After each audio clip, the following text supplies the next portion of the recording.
All right, we're backstage at Secret Star with Granger Smith. It's so good to see you again. Good to see you, too. Last time we saw you was January. We were on your tour bus. I don't know if you remember this. I remember, yeah. But your brother was with us. Yep. And you guys were talking about how you were into ancestry.com. Yes. Now, when we left that episode, you were exploring New York State, and I believe you found out something about the Syracuse area. Is that right? It was the Rochester area, and it was... is that the same thing?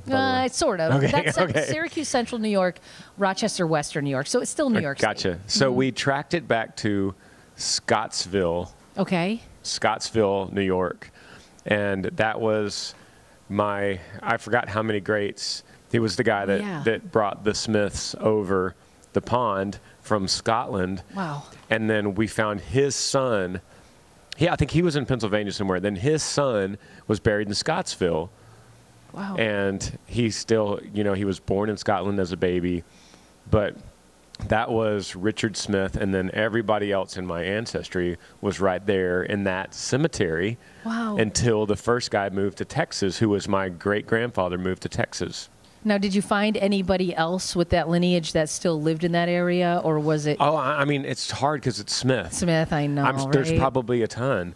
And actually, the guy that came over the pond, John Smith, I read something that he... Well, there's a normal name. There's like, there's like a million people that share his lineage. Anything else you found out that you were like surprised about with Ancestry? Because I'm curious about doing that, but I never really did it. If it's a rabbit hole. Yeah. And it's not really a huge commitment on your end because you're going to hit your brick wall after like 24 hours. Yeah. That's all it takes. You're going to go, oh my gosh, here, and then you can't find anything else, and then you'll get bored. You'll get bored of it. So you haven't really done it since that? No, I haven't. Time. I mean, once I found out who brought the name from Scotland, and then I found out where they were all buried and who the first guy to go to Texas was. Cool. It was so cool. Yeah.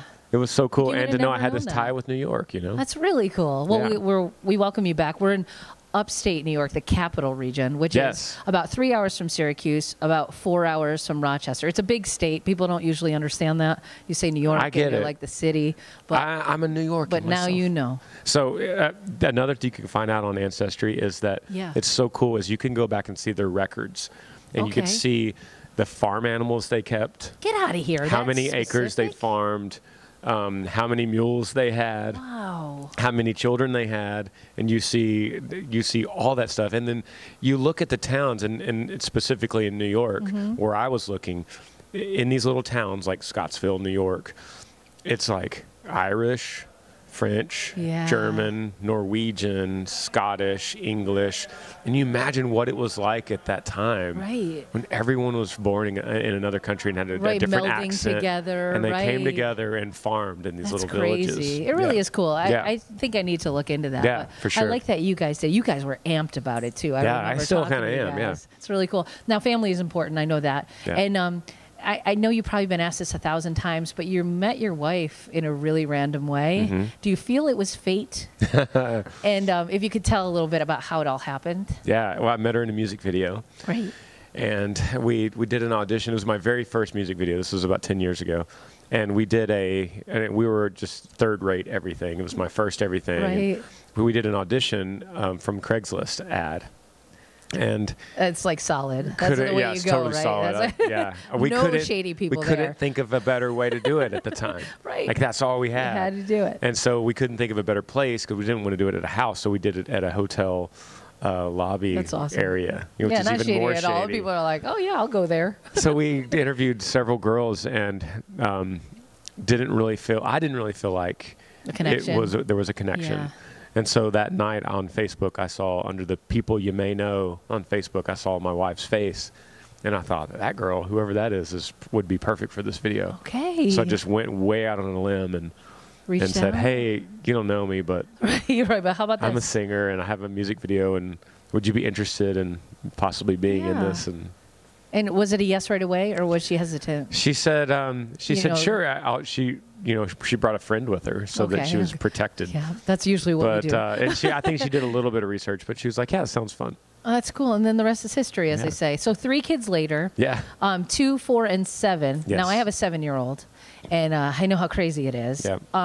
Are you going to be celebrating Halloween with the family, or? Yeah, I'll be there. I'll be there that week. Great. Yes, and this is actually my first Halloween in a while because it falls on a Wednesday. I think. Yeah, it's a Wednesday. So yeah, this is going to work out great. I'm not on tour. Oh, that's good. It's important. It's a big moments. holiday for them. Yeah, is it? Have you been decorating since June? I think Thomas Rhett's wife has been decorating since June. That sounds about right. Love Halloween. We've been deciding what we're going to be. Yeah. Since June at least, and it changes 20 Daily, times. Yeah. Do you know the older one, at least the 7-year-old? She's the leader of the group. Yeah. So London, right? Yes. Yeah. She is a planner. She writes everything down. Type A. Yes, she's type A. So she has like a piece of paper and she just writes and crosses out. Like when it was her birthday a few weeks ago. Yeah. So she wrote down like birthday party and like plan everything out to all the way down to how many balloons we were going to be there. Oh my gosh. And what we were going to do after the party, if we were going to eat. At one point she said, "Hey Daddy, after movie time, should we have a popcorn fight? Or play hide the bandana," which is a game we play. Right. Oh, that's so cute. Thinking about this. Like, geez, it's your birthday. Just whatever you want to do, right? So that's a good thing, though. I'm hoping that when I'm really old and she'll be planning all the, Thanksgiving parties. That's important. Yes. And have they figured out what costumes they are going to do, or the 2-year-old probably knows, right? The latest I've heard is we're going to be the Descendants. Oh yeah. So do you know that movie? Yes, I do. The Disney Descendants of all the. Yep. Like the zombies and the vampires and all of them, it's right? Like they're the evil all ones. the evil people of the Disney movies. It's their kids. Right. The evil. It's pretty. So inventive. I was going to be Captain Hook's son. Okay. I forgot what his name is. I don't know it either off the top of my head, and I should because I watch all of these shows incessantly. Yeah. It might change. Choice. It might change for me between now and That's the pretty 31st. Cool. Well, the most important thing is you're going to be home for Halloween. Yes. So you guys go around the neighborhood. People know who you are. Is it weird? That's actually a great question. And we like where we live right now. It's not really a neighborhood. We're pretty spread out, okay. so it's not really a trick-or-treating environment. So we're trying to figure that out. We're trying to figure out where to go. Usually, people will drive to like the apartment complexes or that's like what the we're hoity thinking. neighborhood, so they can get the good candy. That's kind of what we're thinking. And as far as people recognizing me, I'm going to be Captain Hook's son. So I don't think you you're could going be to know. incognito for at least that night. Yeah. You won't know. That's great. Candy's favorite candy for you or your kids? What are they hoping to get? They are chocolate-aholics. Yes. Yeah, chocolate-aholics. No gummy stuff or any of that? Oh, my, they eat that stuff. And I try to tell them where that comes it's from. So bad. I say, you know where that comes from? It's so bad. My sister's a pediatric dentist, and she's like, I can't terrible. go to ball games and watch kids eat gummy worms. Yeah. She goes, it drives me bananas. No, but I'm it keeps the her same in way. business, so I guess she should be happy about that. As far as me, gosh, I don't know what I would probably have to say Reese's Peanut Butter Cup. Yeah, that's a home run. Yeah. Home run. Yeah. We like you. So let's get to the book you just wrote. Yeah. Right? Now you're an author. Yeah. How's that feel? I mean, is it weird? Well, if you want to be best in your field, pick the smallest field you can. So puns and wordplay is what I wrote this book for. Yeah, right? they're just a joke. They're jokes. It's a PG-13 kids book, I guess you could say, that Earl wrote. Mm-hmm. If you're city versus if you're country. And this is the book on how to tell the difference. Okay. So but you have a part in it too. You guys go back and forth a little bit. Yeah. Earl is always a kind of a part of me. Yes. So like one of them, for instance, is the left page will always be the city version and the right page is the country. So the left page says on one of them apartment. And if you're city, apartment is a place to live.